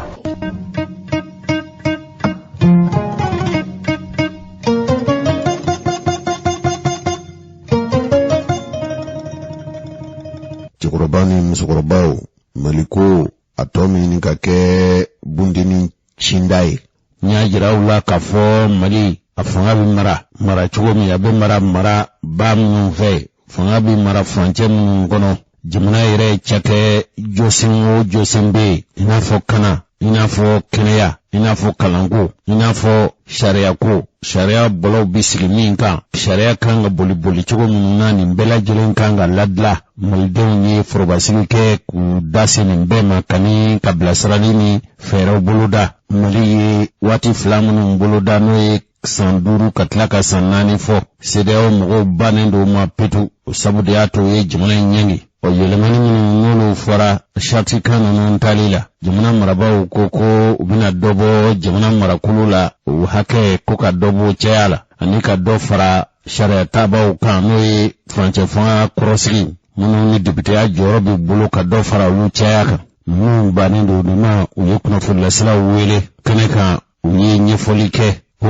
kalo nata tile 25 o tuma olu yɛrɛ kɔni fɛ fanga tɛ Mali la minnu ye furancɛ fanga ɲɛmaa ye olu ti jɛn'u ka jamana kuntigiya ye tugun an k'u yɛrɛw lamɛn. Sariya ye mun fɔ k'an ka taa u fɛ n'o ye kalata élection constitution de y'o fɔ o charte fana o waleyali kɔnɔ diɲɛ bɛɛ sɔnn'o ma an yɛrɛ sɔnn'o ma bɛɛ jɛra n'o ye k'a fɔ sɔngɔ ko ma kalo 18 pour que jamana k'a yɛrɛ sɔrɔ o kalo 18 a bɛ kun cɛ ni mois de mars ye jamana kuntigi sigi yɛrɛ kun kan ka daminɛ nin kalo tile 27 la nka nin si ma se ka kɛ kalo 18 olu bɛ namu o bɛ nu o sisan kuma minnu bɛ sen na an t'an da o la o kuma baara min kɛra an n'o de kunnafoni di jamanadenw ma bɛɛ k'a faamu nɔgɔ ka bɔ a la o kɔrɔ ye mun ye aw bɛɛ k'a dɔn ka fɔ jamana in sigilen don min kan o ye démocratie n'o ye bɛɛ ɲɛfanga ye n'o ye retour à l'ordre constitutionnel pour que ka se ka waleya cadre ɲɛmɔgɔw ani regroupement ani parti politique ani parrainage an bɛɛ farala ɲɔgɔn kan ka laɲini min jamanadenw ka se k'a faamu o baaraw o de fɔra aw ye n'an minnu ka minnu kumaba fɔ a ye bamanankan na an y'a fɔ kalata bɛ kɛ ni sɛbɛn min ye n'u y'a ɲini ka baara kɛ ni o ye ni o ye namara dɔ ye u yɛrɛ ka taa sigi parti politique kɔ kan k'a fɔ k'u ta loi électorale min kɛ sɔn tɛ kɛw ma min ye a filanan fana ye aw bɛɛ lajɛlen b'a kalama la relecture min ni CNT ko kuma na ko ka CNT yɛrɛ ɲini ko ka taabolo kura d'a ma a dun ka mandat bɛ ban ka ban ni charte ye ko jɛ tɛ kɛ ni o ye a cogoya in na o kɔrɔ ye mun ye la transition prend fin légalement légitimement ka bɛn ni mois de mars tile 25 donc n'o banna fɛn o fɛn n'o ye fanga ye an tɛ jɛn n'a ye. On ne reconnaît pas ce qui va s'ensuivre. cɛkɔrɔba ni musokɔrɔbaw nin tun ye Isa Kawojimi ye an ka Amadu Koyita yɛrɛ an k'ale fana lamɛn. Ne tɔgɔ ye Amadu Koyita ne ye parti socialiste PSI lenkura ɲɛmɔgɔ ye mais EPM là, ensemble pour le Mali, le cadre fana cadre des champs pour transition réussi, nous étions coulés parti Tchama, le gouvernement Tchama Faranouaka. Bien février quand on cononton, janvier quand on cononton, on était coulé la forme Macédao. Oui, Jamana Kouga, Jamana Koutou, non, l'adjeke, au fait sanctions non tranga Jamana contrôle là. Nos sanctions économiques, nos sanctions financières, frontières ou bêta tout là. Quand calculé au cofre, on a un cadre d'échange, il y a un Tchama ou les canards. Il y a un symposium de haut niveau. On a un Akili Jakaboke, parce qu'on a fait un Sigikaï à Kaki. On a un Akilna Faranouaka, Kasega Jetimeke, avec Kasega proportion que nous avons bon cours qu'on a. On a fait Barola, il y a un rapport final de Kananaouyanasa. On a mis un fois un cadre créé à transition, mais nous avons fait a tamace fanga bɛ se kɛ kunna wele cogo jumɛn transition kunna wele transition bankuruma de layidu kun taara maliyɛnw fɛ kisɛ ma da maa si tɔn na anw de ye layidi ta concertation minnu kɛra mois de septembre la événement de 18 août kɔfɛ ko transition ye kalo 18 an ye layidu d'an yɛrɛ ma ka layidu di diɲɛ ma baara kun kan ka k'o la pour que kalo 18 na an bɛ se ka kalata ɲuman organiser cogo min na jamanadenw bɛ se k'u ka jamana kuntigi kura sugandi gɛlɛya m'an da la a ka wuli ka bɔ an kan an ka cadre kɛra kun kɛrɛw bɛ on a pour une transition réussie. Donc, quand il y a opposition, on sait que l'opposition parce qu'il est opposé au pouvoir légitime de là. Le pouvoir mimana, Kalata sera fait ce qu'on oppose là. On a une transition quand il y a une équipe nationale églou. Amanganga parti pris manganga yala en bere kan la franyo mais malheureusement wakil no shimabo faut qu'on en blague là qu'on dit gela ni na sanction banca gela ni na gela banca maya fo a banca mama fo a banca na ma wuli kan jodi bisama ga kan franyo ga ala ka kisap son bet mini on la ngo somo en ko la yene 27 cadre c'est ga respecter nos élections premier tour transition nganga le 25 mars 2022 parce que président croit nganga serment prêté là Bandaoune HMI serment prêté le 25 septembre ou rentrez là en fonction le nouveau président devait rentrer en fonction le 25 mars réalisme de objectif ba iranabi objectivité ba iranabi ko tsaka on la nganga kalo kala jame franyo ngame kalo kono to proposer to komna o kalo kono to anga seka autorité civile suro o kalo kono to anga seka gouvernement neutre suro o kalo kono to gouvernement ka suro gouvernement mi impartial min ti anka foka be dola gushi min ya mali doron kama min ga bara be ka jamana affaire courante no e ka mission régulière no ke et régalienne plutôt ani ka élection organisée mais akuma foro doy non élection organisée muna boke ne élection ma organisée ka fika jamana tigi kuraso jamana dongu ka dana da maminga ame nyem min konna na bi kunu ne bitekele kunu ne bitekele on de sona saria doma on de sona ka foko fanga tetane fo ne kalatate on de sona ko fanga maganga nyangirini fin wore donc no ko kera na bena o normuna bi gela mi manka sanction mi manka do retew parce que la mi mun fo amase ka la routine o sanction no nga to be ka wuli ka bon o la me la yini ke président la transition fait mali famo be fe nga ba fra nyonga mali ni ambe detay ambe beta mali kile no de beto no nan sona ade se kake na ma son ka to kuma ho ka hola nye bi ni ala jebi CDAO ane CDAO mugote ni ala jebi ane nye mugo chama de ko do lu ngona andu to jamana ay jamana badi ani nyo ladon jamana de ani jamana de badanya jamana ani jamana de sinja jamana ani kelefa mugo bedi kadi on de kele donc anga bo discours do ko sa anga frano nga sega proposition ge an boni kila ko pour que sera o sega sanction li jona ka bo proposition concrète ka ke minni na vedro ko ka calendrier nyini un calendrier raisonnable no emuyi ame seka jetemine ke ambe boni ko gela ko na tuguduma wati kono wati mi seka ke benkai wati mi seka ke wati fana sombe ke mina o mangelawo ni gila banka an yoro fo beba jara muga ma jamwe na ma frati sanction mi na ni gila mi adam ne disha mo shita ni ite jamana mara pour ika gila la sika jamana duma ite politique ke pour ika jamana gila la sika jamana duma au contraire e ka bara de kanga ke e ka wuli ka to de kanga ke ka fembe ke pour que o gila kana si ika jamana duma notre jamana duma be sika nawo ne jitemna be gila be kana dondoni frontière route datugunelo ambado opérateur économique ou teka kuma ambado dogo conteneur be Dakar conteneur munu be Dakar yenno bolore munu mina na conteneur ulu ta sanction ko donc délai de dima no délai te bena nimbe mna taka boyno dongo do ibe do de sarla karu camion jolembe frontière la camion jolembe Côte d'Ivoire camion jolembe Abidjan chauffeur tout ka famille koro camion tigu bref ni BD gilay sanction financière fana banque BCA wala banque u da soro tek beka gelaya ambe sekani be boni be kono anga si anga kuma anga calendrier raisonnable do anga proposer sera sanction ga wuli ato ambe daka no pour que anga boni kono jona anye mi fo synthèse asigira ko organ législatif a sigili ne transition a ka durée de vie ne transition de ɲɔgɔn na CNT yɛrɛ kɔnɔna na je crois que premier ministre fila bɛɛ y'a ka feuille de route présenté CNT kɔnɔ n'o ye premier ministre Muktar Wani n'o ye premier ministre Choguel Kokala Maïga a fila bɛɛ ko transition délai k'u b'a respecter n'olu ma se k'a respecter surtout Choguel min bɛ a kun kan ka CNT kun kan ka wele k'a ɲininka i nana y'i ka programme d'action gouvernementale présenté anw ɲɛna an ye accord d'i ma an votera ye i ko i bɛ se ka fɛnw respecter délai filɛ nin ma se ka respecter normalement il devait le faire ça n'a pas été fait donc anw fɛ fɛn o fɛn bɛ ka kɛ nin ye nin bɛɛ kun kan ka kɛ si ka fɔ de fɔ yɛrɛ an ka taa nin na donc nous on se reconnaît pas dans ça.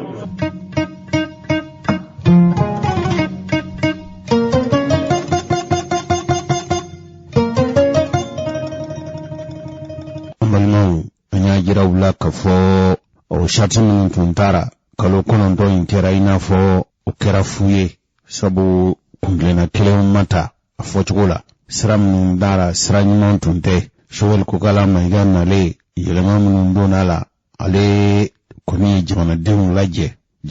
lajɛli min kɛra ko ka yɛlɛma don saratikanw na n'o de ye san 1 ni kalo 6 in o ma wasa kɛ ko ka dɔ fara kan kun min bɛ a la Abubakar Siriki Fomba ale ye kɔrɔsigi kulu min sigilen don ni députéya jɔyɔrɔ bɛ olu bolo ale yɛrɛ kɔni ko ko sarti kan ni yɛlɛma min kan ka don a la ale ye ɲɛfɔli kɛ an k'a yɛrɛ lamɛn. Maliyɛn bɛɛ k'a faamuya ko ka sarti ka yɛlɛma don a la sarti yɛrɛ y'a fɔ ko yɛlɛma fana bɛ se ka don ale la a y'a fɔ ko yɛlɛma ko bɛ se ka laɲini o bɛ se ka kɛ ni président ka laɲini ye o bɛ se ka kɛ ni CNT ka laɲini mais an bɛna sarti yɛlɛma mun kɛ a sɔrɔla jamana faso jama ye farali min kɛ ɲɔgɔn kan n'a fɔra ma ko Assise nationale de refondation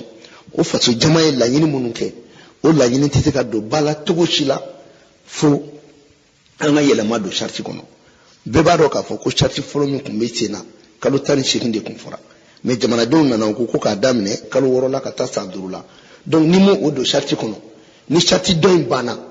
ka sɔrɔ e mo o don a kɔnɔ i bɛ jamanadenw bila problème dɔ kɔnɔ a filanan bɛɛ b'a dɔn k'a fɔ laɲini kɛra faso jama fɛ ko ka CNT lajɛ cogo wɛrɛ la lajɛ cogo min ni faamaw y'o jateminɛ o ye ka dɔ fara CNT maaw kan ye donc o fana bɛna waleya gouvernement fana a fɔra ko k'a da mɔgɔ hakɛya dɔw la an bɛna bɛn ni mɔgɔw ka laɲini fana ye o ka bɔ yen a fɔra ko président danga a kun latigɛlen tɛ kosɛbɛ Asimi sigilen fanga la maa wɛrɛ tɛ yen Asimi dun tun bɛ ministre min bɛ lakana ko bunakun kan ale tun b'o ka baara bɛɛ de kɛ ɲɔgɔn fɛ donc il faut que an ka lajɛ o ministre ale ka bila yɛrɛ ka minɛn kɔnɔ o ko o baara ninnu bɛɛ lajɛlen kɛ donc laɲini in tɛ dɔwɛrɛ ye a kɛra mɔgɔ caman kɔnɔ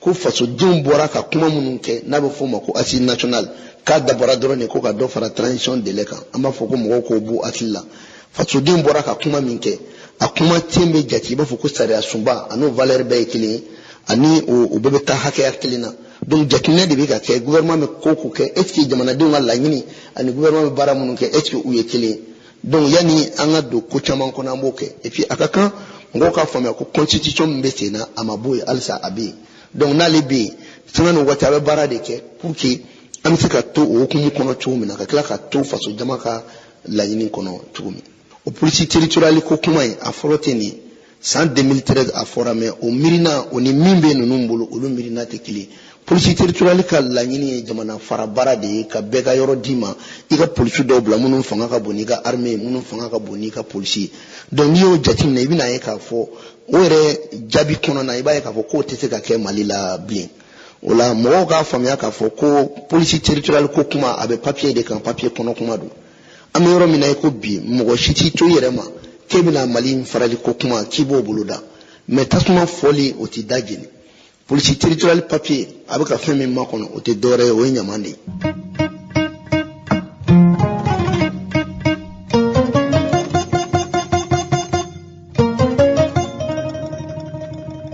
Cɛkɔrɔba ni musokɔrɔbaw a ye nin kuma ninnu mɛn a ka kuma laban bɛnna fɛn min ma o tun ye police territoriale ye misali la samaya bɛ Manden fɛ Manden yɛrɛmara sigida a bɛ fɔ o ma ko commune rural de Manden o bɛna a ka polisiw sɔrɔ a yɛrɛ ye kabini nɔgɔmuru kalo tɛmɛnen an ka jamana ka kɔrɔsigi kulu min tun sigilen don n'o k'a ma ko Haut Conseil des collectivités du Mali nin ye jamana marabaw bilasirali kulu ye ale tun ye lajɛ kɛ a ka forobasigi dɔ senfɛ o lajɛ in u da sera gɛlɛya minnu bɛ sigida polisiw o bɛ fɔ de ma ko police territorial commune bɛɛ ni ka polisi. Nin sariya in tun ŋaniya taara Mali fɛ tun yɛrɛ la k'a fɔ ni polisi territorial n'a bɛ sigi commune kɔnɔ, commune ɲɛmɔgɔya bondaso min sigilen don yen yɔrɔ sigida ko ɲɛnabɔli la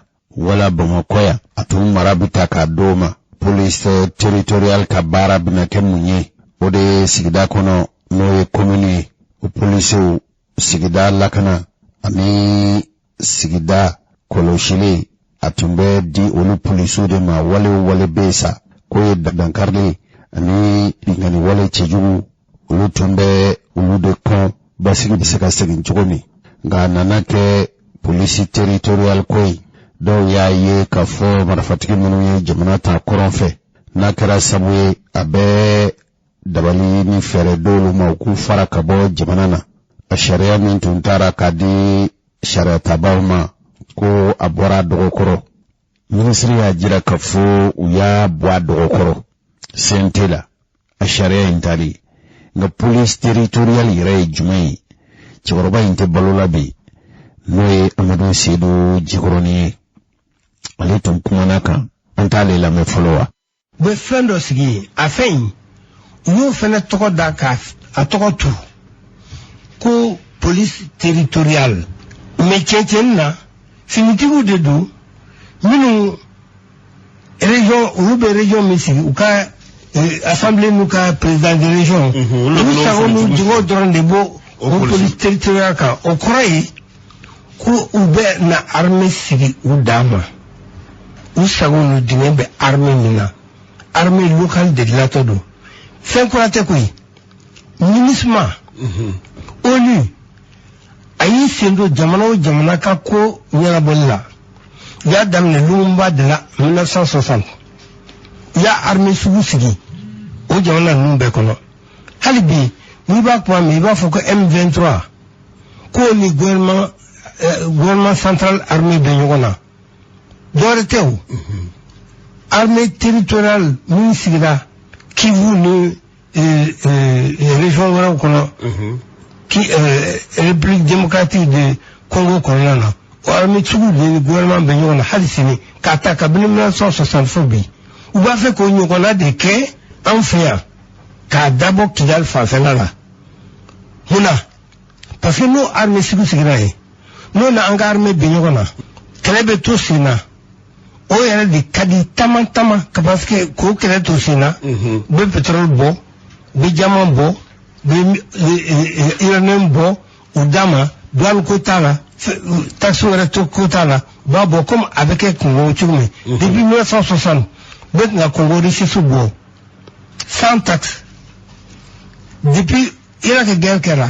Irak pétrole bɛ bɔ guerre bɛ yen mais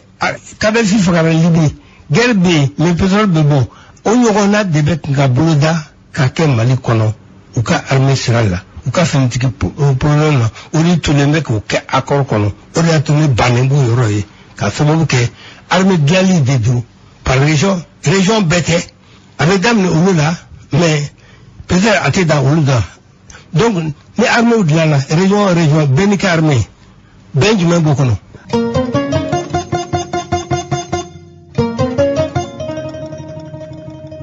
Cɛkɔrɔbaw ani musokɔrɔbaw nin tun ye an ka cɛkɔrɔba ye n'o ye Amadu Jikɔrɔni ye.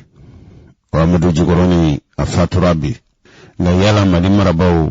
olu ye police territorial ye cogo jumɛn? An yɛrɛ y'a mɛn k'a fɔ u tun y'a sariya ta k'u bɛ taa di sariya tigɛbaw ma. Ko sariya tigɛbaw ko olu bolo tɛ se ka se nin ma. An ka colonel Abdoulaye Mayiga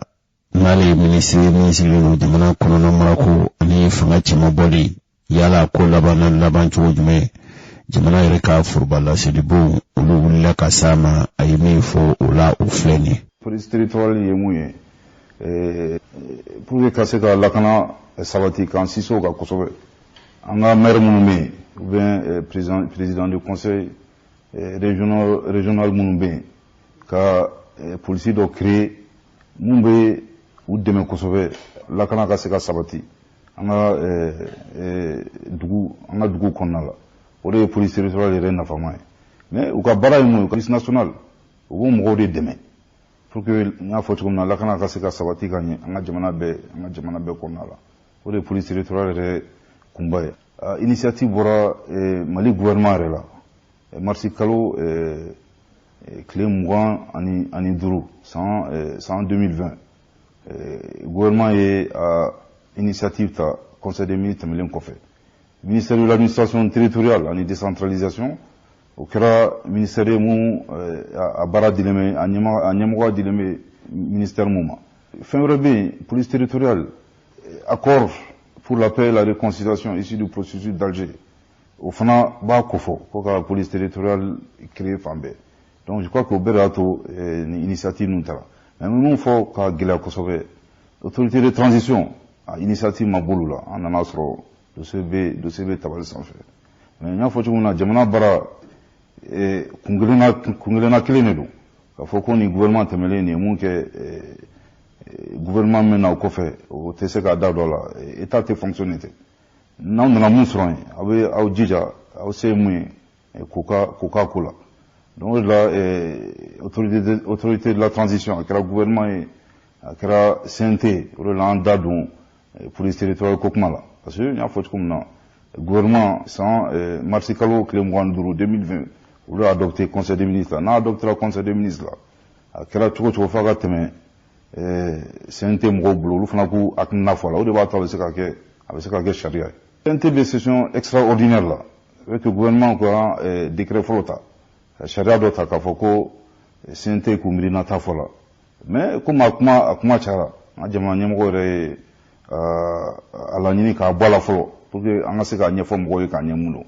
mais mun fɔ mɔgɔw ye k'a fɔ ko miirina bɛ gouvernement na ko ka fara ka jamana kila o tɛ gouvernement ka miiriya ye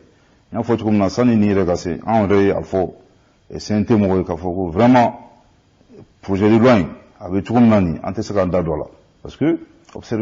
observation caman b'a kɔnɔna la mais je crois que ni observation tɛmɛra an ka baara ye mun ye k'a di CNT mɔgɔw ma olu fana b'u miirina ta fɔ la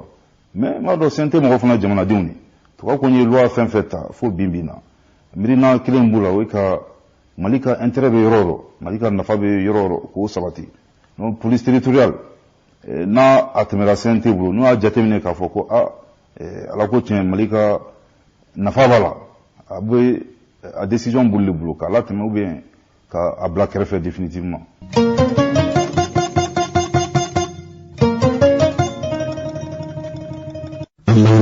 Nga kɛrɛnkɛrɛnnen ɲɛna an ka laselen a bɛ lase cɛkɔrɔbaw ni musokɔrɔbaw de ma kabili juma tɛmɛnen kuma dɔw u bɛ ŋunuŋunu na a yɛrɛ bɔra ŋunuŋunu na a ye diɲɛ kibaruya bɛɛ fili jɔ min kɔnɔ n'a bɛ fɔ o ma ko réseaux sociaux dɔw b'a fɔ a ma ko toile kabili juma tɛmɛnen kuma dɔ bɛ senna k'a fɔ an bɛ don min na i n'a fɔ ko bɛ cɛkɔrɔba ni musokɔrɔbaw n b'a dɔn k'a fɔ aw t'a kɛ fiyewu nka aw denw n'aw mɔdenw u kana aw bila fɔli la ni maa o maa i b'a fɛ i ka kuma ka to gundo la a to i kɔnɔ i kana to a mɛnba ka caya telefɔni ye fɛn min an bɛ don min na i n'a fɔ ko bɛ maaw ka ɲɔgɔn lasɔrɔ k'i to kwajibaw ani jamanajanw kɔfɛ i n'i ka maa ka ɲɔgɔn sɔrɔ hali aw ka ɲɔgɔn filɛ ja la fɛn nɔgɔnba nka baara minɛ min don a b'an bolo an t'a si dɔn a kɛra i n'a fɔ kilisi b'an da an t'a ɲɛji dɔn telefɔni ye fɛn min a kana k'i ɲɛna k'a fɔ i b'i ka gundo kuma min fɔ ko maa wɛrɛ tulo t'a la koyi a bɛ se k'i tulo cɛ a kan de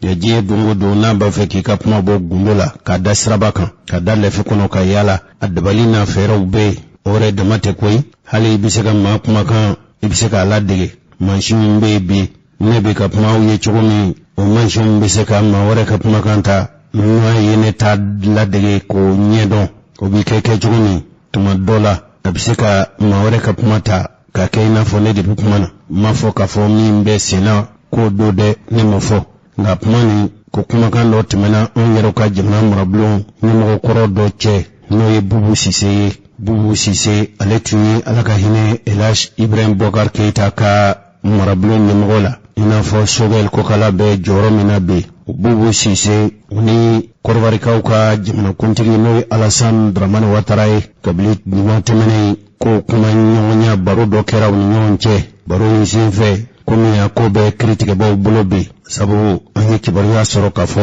jamana kiri tako bulon fɔlɔ min n'o bɛ Bamakɔ sigida 4 nana ko u bɛ k'a ko sɛgɛsɛgɛ olu yɛrɛ ye ɲɛfɔli kɛ k'a fɔ sɛgɛsɛgɛli bolo dara olu fɛ nin kumakan in jɔnjɔn yalaw a kɛra ko min y'a fɔ wa a kɛra ko minnu y'a fɔ yala olu de y'a fɔ jati wa u yɛrɛ ye fɔnjɛni kɛ kuma na koyi a bɛ ɲini ka miniti 5 hakɛ bɔ maa bɛ kumakan 2 mɛn kumakan nin kɔni jɔn k'a la a bɔn bɛ a sɛbɛkɔrɔ bɔn bɛ Bubu Sise kumakan fɛ ani Kɔrɔwarikaw ka jamana kuntigi n'o ye Alassane Ouattara ye Alassane Ouattara ani Bubu Sise n'o ye Ibrahim Bokar Keita ka jamana marabolo ɲɛmɔgɔ ye ko y'a ɲini IBK ka minisiri marabolo ɲɛmɔgɔ kɔrɔ fɛ ko yala i tɛ ladɔnniya wa ɲangi minnu taara CEDEAO fɛ ka ɲɛsin Mali ma o Bubu Sise de ye tɛrɛmɛli daminɛ sa k'a fɔ nin ngɔlɔlɔ kɔni a mɛnenba ye kalo 4 kalo 3 ka se kalo 4 ma n'a cɛyara hali ni dunlatɛmɛ fanga ɲɛmɔgɔw bɛ k'a fɔ ko ɲangi min n'o ye ka dondaw ni bɔdaw sɔn Mali ɲɛ Mali ka wari min bɛ wari bon na ka Mali bali Mali ka o lasɔrɔ ko hali ni jamana marabaw bɛ k'a fɔ a ɲangi tɛna Mali sɔrɔ ko n'a mɛnna bɛɛ kalo 3 ka se kalo 4 ma ko Bubu Sise y'a jira k'a fɔ diɲɛ don o don dɔ de bi fara fɛnw gɛlɛya kan n cɛ fila ye kumaw fɔ kuma minnu u ye jalagibaw ta ka ɲɛsin an ka donlatɛmɛ fanga ɲɛmɔgɔw ma Alassane y'a ɲini Bubu Sise fɛ ko ale b'a ka bila la n'a y'a diya waati o waati ko u bɛ ɲɔgɔn sɔrɔ kibaruya la nin kibaruya de ye bɔlɔlɔ labɔ u b'a fɔ min ma ko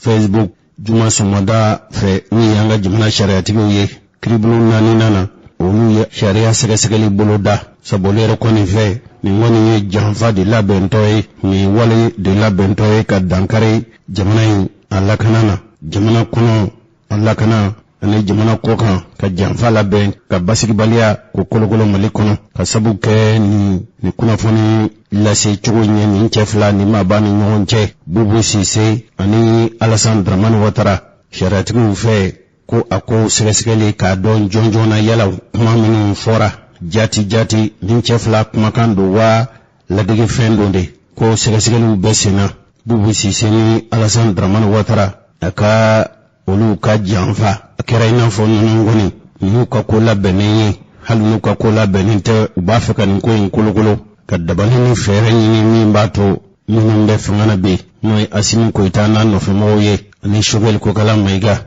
olu fila bɛɛ lajɛlen ka fanga in bɛ se ka firifiri cogo min nka cɛkɔrɔba ni musokɔrɔbaw min ye an baara ɲɔgɔn ye n'o ye Kassim Traoré ale yɛrɛ ka laseli senfɛ alamisa tɛmɛnen a ye ɲɛfɔli kɛ nka ko a bɛ da don a la k'i da sunya ka kuma fɔ k'a welela k'a fɔ a ye karisa ni ko kɔni sera kiritigɛlaw ka bolo kan kaban i k'i kɔlɔsi i k'i janto i kana da don tɛrɛmɛli la tɛrɛmɛli min a bɛ kiritigɛbaw ni sariya sɛgɛsɛgɛlikɛbaw ka baara a bɛ gɛlɛya don a la wala i bɛna kɛ maa ye maa min i ka baara kɛcogo b'a to gundo o gundo bɛ nin ko la n'i kɛra o bɔrɔtɔ fɛn ye kiritigɛbaw bɛ se k'i nɔ minɛ a ye min fɔ radio Kiledu la Kassim Traoré ne balimakɛ don dɔɔnin don an k'a lamɛn. Aya ko kuma jantigintan dɔ bɛ munumunu na k'a bɛ n'a fɔ Alassane Dramane Ouattara kumakan don ani Bubu Sise k'olu kumakan don u bɛ ka kuma o kɔni u ma tɔ to Mali la kuma in na dɛ n'a sɔrɔ olu don dɛ sabula n k'a fɔ ten fɔlɔ Abu an tun b'a fɛ k'an hakilila di kuma in kan nka procureur y'an wele ko Onzonla k'ale Touré k'ale enquête dayɛlɛ donc anw m'an ta to an kɔnɔ n'o tɛ a b'i wele n'a y'i wele n'i ka fɔtaw ma bɛn n'a taw ye i yɛrɛ b'o tɔ ɲɛ dɔn. Donc kumakan min bɛ yen an b'a fɔ maaw ye ko enquête dayɛlɛ la commune 4 tribunal la n'a ka surun Alassane Dramane ka kuma ale ni Bubu Sise an ka premier ministre kɔrɔ ka kumaw la téléphone sira fɛ k'u bɛ k'a sɛgɛsɛgɛ a bɛ fɔ ma ko k'a authentifier n'o y'a sɔrɔ olu yɛrɛ fila don commune 4 tribunal procureur n'o ye Idrissa Touré ale ko k'ale bɛna o baara kɛ ayiwa Abu yanni sɛgɛsɛgɛli k'an m'an da de han anw tɛ fɛn fɔ a la tuguni. Sariya mana fɛn min minɛ o bila dɛ e yɛrɛ k'o bila dɛ i b'a to sariya bolo. An balimaw cɛkɔrɔba ni musokɔrɔbaw o ye Kassim Traoré ka kuma mɛn ni nin jalaki in kɔni na a ladɔnniyara n'a cɛtigiyara jɔnjɔn ka fɔ nin kumakan ninnu ye Bubu Sise ka kuma ye nin bɛna k'a siɲɛ fila ye nin cɛ kelen n'ale kɛra Ibrahim Bokar Keita ala ka hinɛw la u ka jamana marabulon ɲɛmɔgɔ ye n'o Bubu Sise sabu a delila ka jalaki jamana kiritigɛbaw fɛ kwatu ni janfa do labbe ka labben do ke abisaka jamana in fanga in dafri chogomi ka dankare jamana ni mara fuso mara ka kanana ukira ni franje fanga kele a jujon wate kele rekinte koy ma wara usorola mununtu fana jalagira ga kosafe anana fo ka fo aninte ukula kibaroi ayini sama kabo kibaru lase bundaso ani kunafun lase seban kono seban mambolo koroya nya jira wala ka fo mi kribolo mi be bonko sigidan nani nana ko akribe wudi bolo nin chefla kunin ko fonje fanga nyima nun goni nun tisaka ni laban koy utisaka joni ni kololo ye hali rish labe de memi taka si anfaso malima ko ni kodomaliya kumaude uyimu jalagi o jumna marablu yere nyi moy be no ye shugel ko kala mai gai hali malire tangani ka kishi jugu ka mandoroma